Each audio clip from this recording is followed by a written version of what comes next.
Hello investors and traders 30/7/2024 செவ்வாய்க்கிழமைக்கான முன்பகுதி சந்தை பகுப்பாய்வு, அதாவது மண்டேக்கான ப்ரீ மார்க்கெட் ரிப்போர்ட், ஸோ டியூஸ்டேக்கான ப்ரீ மார்க்கெட் அனாலிசிஸ். ஃபஸ்ட் எஸ்டர்டேவோட ரிப்போர்ட்டை பேஸ் பண்ணுற அளவுக்கு எஸ்டர்டே இந்தியன் இண்டஸ்ட்ரீஸை பொறுத்தளவுக்கு மேஜர் 3 இண்டெக்ஸ் நம்மளுக்கு பாசிட்டிவாக தான் கம்ப்ளீட் ஆச்சு. ஸோ அதில் ஃபஸ்ட் நம்ம நிஃப்டியை செக் பண்ணுறப்ப நம்மளுக்கு நிஃப்டி இண்டெக்ஸ் எஸ்டர்டே பார்த்தீங்கன்னா நியூ ஆல் டைம் ஹையில் தான் மார்க்கெட் வந்து ஓப்பன் ஆகி, ஸோ நம்மளுக்கு 25,000 தான் நம்மளோட ரெசிஸ்டன்ஸாக வந்து நம்ம டெக்னிக்கலில் வந்து சொல்லியிருந்தோம். ஸோ நம்மளோட 25,000 வந்து மார்க்கெட் போயிட்டு கிட்டத்தட்ட பார்த்தீங்கன்னா 24,000 ஹைன்னு பார்த்தீங்கன்னா 24,999.25 ஸோ இந்த லெவல்ஸ்க்குள்ளே மார்க்கெட் போயிட்டு 25,000 போயிட்டு ரீச் பண்ண ஒரு 0.25 பாயிண்ட்ஸ் வந்து ரீச் பண்ணாமல் மார்க்கெட் வந்து நம்மளுக்கு டவுன் ட்ரெண்ட் ஆகி நம்மளோட ஜோனில் வந்து மார்க்கெட் வந்து கம்ப்ளீட் ஆச்சு. அதாவது 24,760 வந்து மார்க்கெட் வந்து கம்ப்ளீட் ஆச்சு. ஸோ அதுலேருந்து சின்னதாக ஒரு அப் ட்ரெண்ட் எடுத்து 24,840 வந்து மார்க்கெட் நம்மளுக்கு கம்ப்ளீட் ஆயிடுச்சு. ஸோ எவ்வளோ பாயிண்ட்ஸ் அப்படின்னு செக் பண்ணுறப்ப நம்ம ஒரு நிஃப்டியை பொறுத்தளவுக்கு 1.25 பாயிண்ட்ஸ் வந்து நம்மளுக்கு பாசிட்டிவாக வந்து கம்ப்ளீட் ஆயிடுச்சு. As end of the day Sensex Nifty bank நிஃப்டியை பொறுத்தளவுக்கு சென்செக்ஸ் பார்த்தீங்கன்னா 0.3% பாசிட்டிவாக கம்ப்ளீட் ஆச்சு. பேங்க் நிஃப்டி பார்த்தீங்கன்னா 0.22% வந்து பாசிட்டிவ் வந்து கம்ப்ளீட் ஆச்சு. நிஃப்டி ஐடி பார்த்தீங்கன்னா 0.38% நெகட்டிவ் வந்து கம்ப்ளீட் ஆச்சு. இந்தியா விக்ஸ் 5.63% வந்து பாசிட்டிவாக வந்து கம்ப்ளீட் ஆயிருக்கு. ஸோ இதான் நம்மளுக்கு இண்டிசஸை பொறுத்தளவுக்கு ரிப்போர்ட். எஸ்டர்டே வந்து இந்தியன் பேங்க்கோட குவார்டர் ஒன் ரிசல்ட்ஸ் வந்து பப்ளிஷ் ஆச்சு. ஸோ அது என்னென்னா ஃப்ரெஷ்ஷாக ஸ்லீப்பேஜ் ஆகிருக்கு.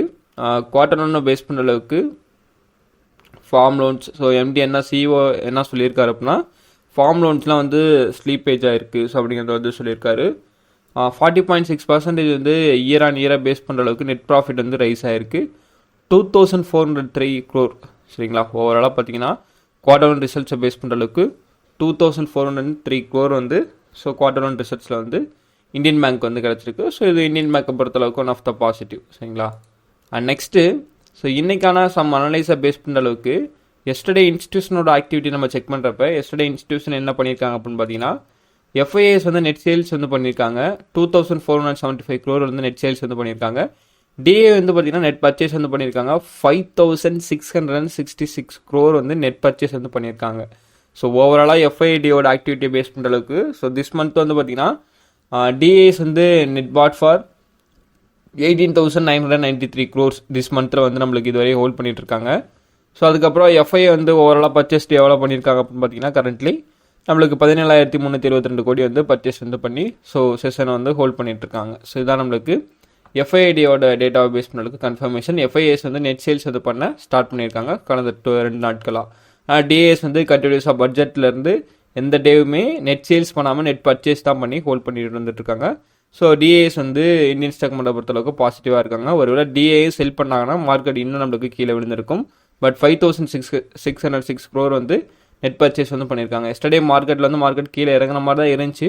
பட் டிஏஎஸ் வந்து ஹோப் கொடுத்து மார்க்கெட் வந்து மேலே தூக்கி வச்சுருக்காங்க. சரிங்களா, அண்ட் நெக்ஸ்ட்டு பார்த்தீங்கன்னா ஆர்பிஐ வந்து சம் அனௌன்ஸ்மெண்ட் வந்து பப்ளிஷ் பண்ணியிருக்காங்க. எதை பேஸ் பண்ணால் பாண்டை பேஸ் பண்ணி. ஸோ இது எதுக்காண்டினா ஆர்பிஐ வந்து ஒரு ப்ரீவியஸாக 2020 நினைக்கிறேன் சம்திங் அந்த பீரியடில் பார்த்தீங்கன்னா ஸோ நம்மளுக்கு ஒரு 14 இயர் பாண்டும் 13 இயர் பாண்டும் நம்மளுக்கு வந்து பப்ளிஷ் பண்ணாங்க. G6 வந்து பப்ளிஷ் பண்ணாங்க.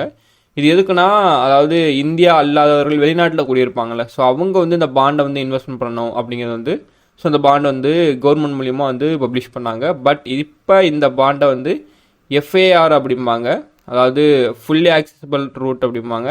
ஸோ இதை வந்து இப்போ முற்றிலும் தடை செய்யறதா வந்து ஆர்பிஐ வந்து சொல்லியிருக்காங்க. ஸோ இதனால் என்ன நடக்கலாம் அப்படின்னா இது வந்து வெளிநாட்டு முதலீட்டாளர்கள் வந்து நேரடியாக வந்து முதலீடு செய்யக்கூடிய ஒரு பாண்ட்ஸ். சரிங்களா, இந்தியாவில் வந்து இருக்கக்கூடிய இந்திய அரசால் தேதியிடப்பட்டு அச்சிடப்பட்டு வெளியிடக்கூடிய ஒரு பாண்டு. இந்த பாண்டை டைரெக்டாக வந்து இன்வெஸ்ட்மெண்ட் பண்ணலாம் வெளிநாட்டு முதலீட்டாளர்கள். ஸோ இதை வந்து இப்போ வந்து பேன் பண்ணுறாங்க. 13 இயர் பாண்டையும் 14 இயர் பாண்டையும் 30 இயர் பாண்டையும் வந்து பேன் பண்ணியிருக்காங்க, அதாவது சுத்தமாக எடுத்துட்டாங்க. ஸோ இதனால் வெளிநாட்டு இன்வெஸ்டர்ஸோட இன்வெஸ்ட்மெண்ட் வந்து ஸோ கண்டிப்பாக அவங்களுக்கு வந்து ரிட்டர்ன் போயிடும். பட் நியூ இன்வெஸ்ட்மெண்ட் வரதுக்கான பாசிபிலிட்டிஸ் இல்லை. இது எக்கானமிலேருந்து ஃபாரின் போர்ட்ஃபோலியோ இன்வெஸ்டர்ஸோட இன்வெஸ்ட்மெண்ட்டை வந்து ரெடியூஸ் பண்ணுற மாதிரி இருக்கும். சரிங்களா, ஸோ இது வந்து slightly negative for Indian stock market or bond market. சரிங்களா, ஸோ இதை வந்து ஃபுல்லாக வந்து நம்மளுக்கு தெரில. ஸோ அதனால் ஒரு நார்மலான ஒரு கன்ஃபர்மேஷன் கிடச்சிருக்கு. ஒரு எக்கானமி அஃபெக்ட் பண்ணக்கூடிய லெவலில் வந்து இந்த நியூஸ் வந்து எனக்கு கிடச்சிருக்கு. சரிங்களா? ஸோ இது ஜஸ்ட் நீங்கள் வாட்ச் பண்ணிக்கோங்க. ஸோ டெக்னிக்கலி ஒரு டவுன் ட்ரெண்ட் கிடச்சுன்னா, பெரிய டவுன் ட்ரெண்ட் கிடச்சுன்னா இதனால் கூட ஒரு இம்பாக்ட் நடக்கிறதுக்கான பாசிபிலிட்டிஸ் வந்து இருக்கலாம். சரிங்களா? அண்ட் நெக்ஸ்ட்டு இந்தியா ரிலேட்டடான இன்ஃபார்மை பேஸ் பண்ணுற அளவுக்கு நம்மளுக்கு இன்னொரு பாசிட்டிவான நியூஸ் வந்து கிடச்சிருக்கு. என்னன்னா, இந்தியாவோட ஜிடிபி க்ரோத் ஆல்ரெடி நான் சொல்லிட்டு இருந்தது தான். ஸோ அது வந்து 7.5% ஃபினான்ஷியல் 2025 இருக்கலாம் அப்படிங்கிறது NCAR அப்படிம்பாங்க. அதாவது national council applied economic research. அவர் வந்து அதாவது டிஜி புனம் குப்தா வந்து அனௌன்ஸ்மெண்ட் வந்து கொடுத்துருக்காரு. ஸோ பட்ஜெட்டில் எக்ஸ்பெக்ட் பண்ண மாதிரி 6.55%லேருந்து 7%, அதாவது 7.55%க்குள்ளே ஜிடிபி க்ரோத் இருக்கலாம் கண்டிப்பாக. ஸோ அப்படிங்கிறத வந்து அவர் வந்து நம்மளுக்கு டேட்டாஸ் வந்து பப்ளிஷ் பண்ணியிருக்காரு. ஸோ இதை பொறுத்தளவுக்கு one of the positive for Indian stock market. Next US மார்க்கெட்டை பேஸ் பண்ணுற அளவுக்கு எஸ்டர்டே எனக்கு கிஃப்ட் நிஃப்டி எப்படி க்ளோஸ் ஆயிருக்கு, அதாவது டுடே மார்னிங் வந்து எனக்கு கிஃப்ட் நிஃப்டி எப்படி க்ளோஸ் ஆயிருக்கு அப்படின்னா ஒரு 2 o'clock பார்த்தீங்கன்னா 0.3% வந்து நெகட்டிவ் வந்து கம்ப்ளீட் ஆயிருக்கு. 74 பாயிண்ட்ஸ் நெகட்டிவாக கம்ப்ளீட் ஆயிருக்கு. என்ன இண்டிகேட் பண்ணுதுன்னா Nifty 50 index negative or 100 points below 100 points வந்து நம்மளுக்கு கேப் டவுனில் ஓப்பன் ஆகிறதுக்கான சான்சஸ் வந்து நிஃப்டி 50 இண்டெக்ஸ் நம்மளுக்கு கிரியேட் பண்ணி வச்சிருக்கு. சரிங்களா? சரி, கிஃப்ட் நிஃப்டி இண்டெக்ஸ் கிரியேட் பண்ணி வச்சிருக்கு. இது நம்மளுக்கு நிஃப்டி 50 வந்து எஃபெக்ட் ஆகிறதுக்கான பாசிபிலிட்டிஸ் இருக்குது. பட் மார்னிங் 6:30 மேலே கிஃப்ட் நிஃப்டி என்ன மூவ் ஆகுதோ அதை பேஸ் பண்ணி நம்மளுக்கு நிஃப்டி 50 வந்து சம் சேஞ்சஸ் கூட இருக்கலாம். ஆனால் நெகட்டிவ் அது கேப் டவுன் ஓப்பன் ஆகுதுன்னா அதிகமான பாசிபிலிட்டிஸ் வந்து இருக்குது. சரிங்களா? அண்ட் எண்ட் ஆஃப் த டே பார்த்தீங்கன்னா நம்மளுக்கு டவ் ஜோன்ஸ் ஃபீச்சர்ஸ் பார்த்தீங்கன்னா நம்மளுக்கு கரண்ட்லி வந்து 0.414% வந்து நெகட்டிவ் வந்து ட்ரேட் ஆகிட்டு இருக்கு. அண்ட் நாஸ்டாக் S&P 500 பார்த்தீங்கன்னா பாசிட்டிவ் வந்து கம்ப்ளீட் ஆயிருக்கு. ஸ்லைட்லி பார்த்தீங்கன்னா பிலோ 0.50% தான் நம்மளுக்கு பாசிட்டிவ் வந்து கம்ப்ளீட் ஆயிருக்கு. நாஸ்டாக் பார்த்தீங்கன்னா 0.7% பாசிட்டிவாக கம்ப்ளீட் ஆயிருக்கு. S&P 500 பார்த்தீங்கன்னா 0.8% வந்து பாசிட்டிவ் வந்து கம்ப்ளீட் ஆயிருக்கு. அண்ட் கமாடிட்டிஸை பொறுத்தளவுக்கு குரூட் ஆயில் யூஎஸ்டி பார்த்தீங்கன்னா $75.89 per barrel வந்து ட்ரேட் வந்து கம்ப்ளீட் ஆயிருக்கு. பிரெண்ட் குரூட் ஆயில் பார்த்தீங்கன்னா 79.81 per barrel வந்து ட்ரேட் வந்து கம்ப்ளீட் ஆயிருக்கு. ஏடிஆரோட பர்ஃபார்மன்ஸை பொறுத்தளவுக்கு பிலோ 1% தான் நம்மளுக்கு வந்து கம்ப்ளீட் ஆயிருக்கு. நெகட்டிவ் ஆர் பாசிட்டிவ் வந்து பிலோ 1%க்குள்ளே கம்ப்ளீட் ஆயிருக்கு. So axis bank, HDFC bank, next பார்த்தீங்கன்னா இன்ஃபோசிஸ் ஏடிஆர். ஸோ இது நம்மளுக்கு பிலோ 1% நெகட்டிவ் வந்து கம்ப்ளீட் ஆயிருக்கு. And doctor red ink and next ICICI bank. So இது ரெண்டு நம்மளுக்கு பார்த்தீங்கன்னா பிலோ 1% வந்து பாசிட்டிவ் வந்து கம்ப்ளீட் ஆயிருக்கு. ஸோ ஏடிஆரோட பர்ஃபார்மன்ஸை பொறுத்தளவுக்கு நம்மளுக்கு நியூட்ரல் லெவல்ஸ். சரிங்களா? ஸோ இதில் எந்த சேஞ்சஸ் வந்து கிடையாது. அண்ட் நெக்ஸ்ட்டு இந்த மாதிரி லைவ் அப்டேஷன்லாம் நீங்கள் வந்து தெரிஞ்சுக்கணும் அப்படின்னா நம்மளோட டெலிகிராம் சேனலோட லிங்க் வந்து பார்த்தீங்கன்னா கீழே வந்து டிஸ்கிரிப்ஷன் வந்து கொடுத்துருக்கேன். ஸோ மறக்காம போயிட்டு ஜாயின் பண்ணிக்கோங்க. And next let's move on the Nifty 50 bank Nifty fin நிஃப்டிக்கான டெக்னிக்கல் லெவல்ஸ் என்ன, என்னோட ட்ரேடிங் பிளான் வந்து இன்றைக்கி நான் எப்படி வச்சிருக்கேன் அப்படிங்கிறது ஜஸ்ட் நான் உங்கள்கிட்ட ஷேர் பண்ணுறேன். நிஃப்டி 50 இண்டெக்ஸ் 4 hour டைம் ஃப்ரேமில் வச்சு நான் அனலைஸ் பண்ணுறப்ப 1 day or 4 hour ரெண்டுமே எனக்கு லாங் டேர்ம் அனலைஸ் தான். இதை பேஸ் பண்ண அளவுக்கு எஸ்டர்டே எனக்கு மார்க்கெட் நியூ ஆல் டைமில் ஓப்பன் ஆகிட்டு ஃபர்தராக வந்து மார்க்கெட்டோட சப்போர்ட் எடுக்கிறதுக்கான ஒரு பிளேஸில் வந்து நம்மளுக்கு ஸ்டாப் ஆகிருக்கு. ஸோ ஆல்ரெடி நான் எக்ஸ்பெக்ட் பண்ண மாதிரி தான். ஸோ மார்க்கெட்டில் நம்மளுக்கு லெவல்ஸ் எல்லாமே ட்ராப் பண்ணி வச்சுருக்கோம். ஒன்ஸ் டேவோட ஹையை பிரேக் பண்ணிச்சு அப்படின்னா நான் சொன்ன மாதிரி ஷார்ட் டேர்ம் லெவல்ஸ்குள்ளே போயிடுவோம் மார்க்கெட்டுக்குள்ளே. ஸோ ஷார்ட் டேர்ம் லெவல்ஸ்லாம் மார்க்கெட் என்ன கன்ஃபர்மேஷன் கிடைக்குது அப்படின்னா ஃபர்தராக கேப் டவுனில் ஓப்பன் ஆகுது 24,840. சரிங்களா? ஒரு 100 பாயிண்ட்ஸோ இல்லை அதுக்கு பிலோ வந்து கேப் டவுனில் ஓப்பன் ஆகுதுன்னா டேவோட எஸ்டர்டேவோட லோவை பிரேக் பண்ணி நம்மளுக்கு மார்க்கெட் கீழே ஓப்பன் ஆகுதுன்னா ஃபர்தராக இந்த டேவில் வந்து இந்த ஒரு இதில் பிரேக் அவுட் கிடைக்கணும். சரிங்களா? 24,788 வந்து பிரேக் அவுட் கிடைக்குது. அப்படிங்கிறப்போ மார்க்கெட் அப் ட்ரெண்ட் போகிறதுக்கான பாசிபிலிட்டிஸ் இருக்குது. 24,864 to 879. ஸோ இந்த லெவல்ஸ்க்குள்ள மார்க்கெட் போயிட்டு ஒரு ரீட்ரெஸ் கன்ஃபர்மேஷன் கொடுக்கணும். ஸோ இல்லைனா இங்கேருந்து மார்க்கெட் வந்து நம்மளுக்கு கீழே விழுகணும் ஃபர்தராக. ஸோ இது ரெண்டில் எது வேணால் நடக்கலாம். ஆனால் ஒன்ஸ் உங்களுக்கு இதில் வந்து பிரேக் அவுட் ஆகுது அப்படிங்கிறப்ப மார்க்கெட் நம்மளோட நியூ ஆல் டைம் ஹையை கிரியேட் பண்ணுறதுக்கான சான்சஸ் ரொம்ப அதிகமாக இருக்குது. அப்படி கிரியேட் பண்ணி உங்களுக்கு மார்க்கெட் நியூ ஆல் டைம் ஹையை பிரேக் பண்ணுது அப்படிங்கிறப்ப 25,061 is one of the strong resistance. அதுக்கப்புறம் 25,139 அதுக்கப்புறம் one of the good resistance. சரிங்களா?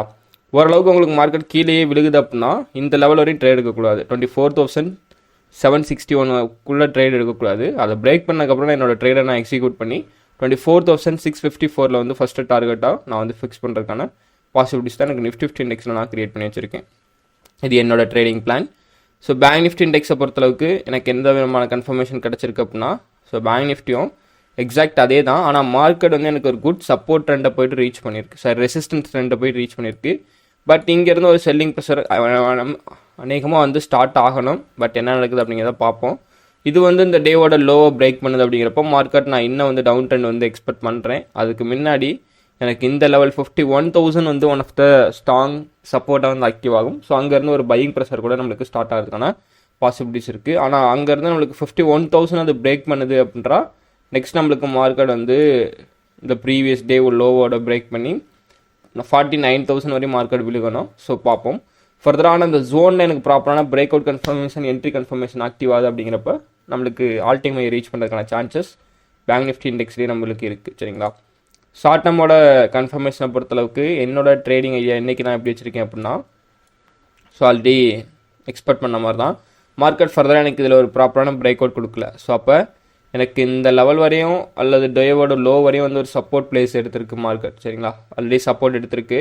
ஃபர்தராக அகைன் வந்து சப்போர்ட் எடுக்குது அப்படிங்கிறப்ப இது எனக்கு பிரேக் பண்ணுது, இந்த டே இந்த ஹையை எனக்கு பிரேக் பண்ணி மார்க்கெட் மேலே போகுதுன்னா என்னோட ட்ரேட் எக்ஸிக்யூட் பண்ணி நான் லாங் பொசிஷன் ட்ரேடிங் வந்து எடுப்பேன். 52,100 என்னோட ஃபஸ்ட்டு டார்கெட் ஆகும், 52,400 என்னோட நெக்ஸ்ட் டார்கெட் ஆகும். நான் பேங்க் நிஃப்டி இண்டெக்ஸில் வந்து ஃபிக்ஸ் பண்ணுவேன். சரிங்களா. ஸோ நெக்ஸ்ட்டு ஃபின் நிஃப்டி இண்டெக்ஸை பொறுத்தளவுக்கு இன்றைக்கி வந்து எக்ஸ்பைரி டே. ஃபின் நிஃப்டி கிட்டத்தட்ட ஒரு ஃபாலிங் சேனலோட ஃபார்மேஷனில் வந்து இருக்குது. எக்ஸாக்டாக ஒரு ரெசிஸ்டன்ஸை ரீச் பண்ணியிருக்கு. அப்போ அகைன் வந்து மார்க்கெட் வந்து இங்கே வரணும். ஸோ ஃபின் நிஃப்டி இண்டெக்ஸை பொறுத்தளவுக்கு ஒரு கன்ஃபர்மேஷன் என்னென்னா 23,014 மார்க்கெட் வந்து வரணும். சரிங்களா. அதுக்கு இந்த டேவோட எஸ்டர்டேவோட லோ பிரேக் பண்ணால் ஸோ இங்கே வரையும் நம்மளுக்கு மார்க்கெட் வந்து விழுகணும். 23,000 எக்ஸாக்டாக பார்த்தீங்கன்னா 23,000 வந்து என்னோட சப்போர்ட் லெவலாக நான் வச்சுருக்கேன். பட் இந்த ஜோன் எனக்கு ஒரு ப்ராப்பரான பிரேக் அவுட் கன்ஃபர்மேஷன் கிடைக்குது அப்படிங்கிறப்ப மார்க்கெட் நெக்ஸ்ட் நம்மளுக்கு இந்த ரெசிஸ்டன்ட் ட்ரெண்டையும் பிரேக் பண்ணி ஸோ அந்த ஜோனை போயிட்டு பிரேக் பண்ணுறதுக்கான பாசிபிலிட்டிஸ் வந்து இருக்கும். 23,800 பிரேக் பண்ணுச்சுன்னா ஸோ மார்க்கெட் நம்மளுக்கு ஆல்டிஹமை ரீச் பண்ணுறதுக்கான சான்சஸ் ரொம்ப அதிகமாகவே இருக்குது. சரிங்களா. ஷார்ட் டேர்ம் கன்ஃபர்மேஷனும் ஸோ உங்களுக்கு கிட்டத்தட்ட சேம் லெவலாக தான் இருக்கும். பட் எஸ்டர்டே பேஸ் பண்ணுற அளவுக்கு ஷார்ட் டேர்ம் கன்ஃபர்மேஷனில் என்ன கன்ஃபர்மேஷன் எனக்கு கிடச்சிருக்கு அப்படின்னா ஷார்ட் டேர்ம் லெவல்ஸை பேஸ் பண்ணுற அளவுக்கு 23,662 போயிட்டு எனக்கு எக்ஸாக்டாக போய்ட்டு டச் பண்ணியிருக்கு. இது வந்து one of the golden performance தரக்கூடிய ஒரு லெவல். ஸோ இதை பேஸ் பண்ணுற அளவுக்கு மார்க்கெட் எனக்கு அநேகமாக டேவோட லோவை வந்து ஹிட் பண்ணியே ஆகணும். ஸோ இதான் வந்து என்னோட ப்ரொசீஜர் பிரகாரம் என்னோட ட்ரேடிங் பிளான். பட் இதில் என்னென்னா இந்த டேவோட லோ பிரேக் பண்ணுது, எஸ்டர்டேவோட லோ பிரேக் பண்ணால் தான் நான் அதை வந்து எக்ஸ்பெக்ட் பண்ணுறேன். ஃபர்தராக இது கடையில் சம் டார்கெட்ஸ் வந்து நான் புக் பண்ணுவேன். அதை பேஸ் பண்ணி ட்ரைலிங் ஸ்டாப் லாஸ் யூஸ் பண்ணி கூட நான் என்னோட ட்ரேடிங் லெவல்ஸ் வந்து நகர்ப்பேன். சரிங்களா. ஸோ ஒரு நம்மளுக்கு எக்ஸ்பைரி டேனால டைம் வேலிடிட்டி அதிகமாக இருக்கும், வாலடைல் மார்க்கெட் இருக்கிறதுக்கான பாசிபிலிட்டிஸ் இருக்குது. ஸோ சேஃபாக வந்து ட்ரேட் பண்ணுங்கள். சரிங்களா. ஓவரால் சம்மர் எண்ட் கன்க்ளூஷனை பொறுத்தளவுக்கு இந்தியாவோட எக்கானமி பாதிக்கிற அளவுக்கு பார்த்தீங்கன்னா ஸோ இந்த 14-year பாண்டும் 30-year பாண்டும் நம்மளுக்கு ரிஜெக்ட் பண்ணனால ஸோ அதோட எஃபெக்ட் வந்து ஃபாரின் போர்ட்ஃபோலியோஸ் வந்து ஸோ கமிங்ஸ் அதாவது கண்டினியூஸ் செல்லிங் ப்ரெஷர் வந்து கொடுக்கறதுக்கான சான்சஸ் வந்து இருக்குது. ஸோ அதையும் நம்ம வாட்ச் பண்ணணும். அப்புறம் நெக்ஸ்ட்டு பார்த்தீங்கன்னா நிறைய கம்பெனிஸோட ஏர்னிங் செல்ஸ் வந்துட்டு இருக்குது. ஸோ நிஃப்டி அஃபெக்ட் பண்ணக்கூடிய கம்பெனிஸோட ஏர்னிங் செல்ஸ் எதுவும் இல்லை. பேங்க் நிஃப்டியை பொறுத்தளவுக்கு இந்தியன் பேங்க் ஒன்று தான். ஸோ அதுவும் நம்மளுக்கு பாசிட்டிவ் தான். அதை பொறுத்தளவுக்கு நம்மளுக்கு கன்ஃபியூஸ் வேணாம். சரிங்களா. அண்ட் நெக்ஸ்ட்டு பார்த்தீங்கன்னா எக்கனாமிக் சைஸாக பார்த்தீங்கன்னா ஸோ ஒரு ப்ராப்ளம் அது இல்லாமல் இந்தியாவோட ஜிடிபி வந்து அப்ளைட் எக்கனாமிஸ்ட் வந்து அனலைஸ் பண்ணியிருக்காரு. அது வந்து பாசிட்டிவ். சரிங்களா. ஸோ இது ரெண்டும் நம்மளுக்கு ஒன்று பாசிட்டிவாக இருக்கும், ஒன்று நெகட்டிவாக இருக்குது. ஸோ என்ன நடக்குது அப்படிங்கிறத நம்ம மார்க்கெட்டில் வந்து செக் பண்ணுவோம். அண்ட் நெக்ஸ்ட்டு பார்த்தீங்கன்னா ஸோ வீடியோ பிடிச்சிருந்துச்சுன்னா வந்து மறக்காமல் வந்து லைக் பண்ணிக்கோங்க. ஸோ அண்டு வீடியோ பிடிக்கும் உங்களோட ஃப்ரெண்ட்ஸ் சர்க்கிளில் வந்து யாராவது ஸ்டாக் மார்க்கெட்டை பற்றி லேர்ன் பண்ணிட்டு இருக்காங்க அப்படின்னா ஸோ அவங்களுக்கு வந்து இந்த வீடியோ வந்து ஷேர் பண்ணி விடுங்க. ஸோ ஏன்னா சேனலோட க்ரோ வந்து ரொம்ப முக்கியம். ஸோ அதை பேஸ் பண்ணி தான் நான் இன்னும் நெக்ஸ்ட்டு புதுசாக லேர்ன் பண்ணி உங்களுக்கு வீடியோ போட வந்து ட்ரை பண்ணிகிட்டு இருக்கேன். சரிங்களா. அண்ட் நெக்ஸ்ட் ஏதாவது டவுட்ஸ் இருந்துச்சுன்னா கமெண்ட் செக்ஷன் வந்து கமெண்ட் பண்ணுங்கள். இதில் ஏதாவது தவறுகள் இருந்துச்சுன்னா ஸோ அந்த தவறை வந்து சுட்டி காட்டுங்க, அதை நான் வந்து திருத்திக்கிறேன். ஏன்னா நானும் வந்து லேர்ன் பண்ணிட்டு தான் இருக்கேன். எல்லாமே லேர்னிங் தான். சரிங்களா. லைஃப் லாங் லேர்னிங் இருந்துக்கிட்டே தான் இருக்கும். ஸோ என்றைக்குமே வந்து ஸ்டாக் மார்க்கெட் பொறுத்த அளவுக்கு லைஃப் லாங் லேர்னிங்லாம் இல்லாமல் இருக்காது. டெய்லி புது அனுபவங்கள் கிடச்சிக்கிட்டே இருக்கும். ஸோ அதை பேஸ் பண்ணி நம்மளோட ஏர்னிங்ஸ் வந்து எடுத்துகிட்டு போய்கிட்டே இருக்கணும். ஓகே. ஸோ நெக்ஸ்ட்டு மறக்காமல் நம்ம சேனல் வந்து சப்ஸ்கிரைப் பண்ணிக்கோங்க.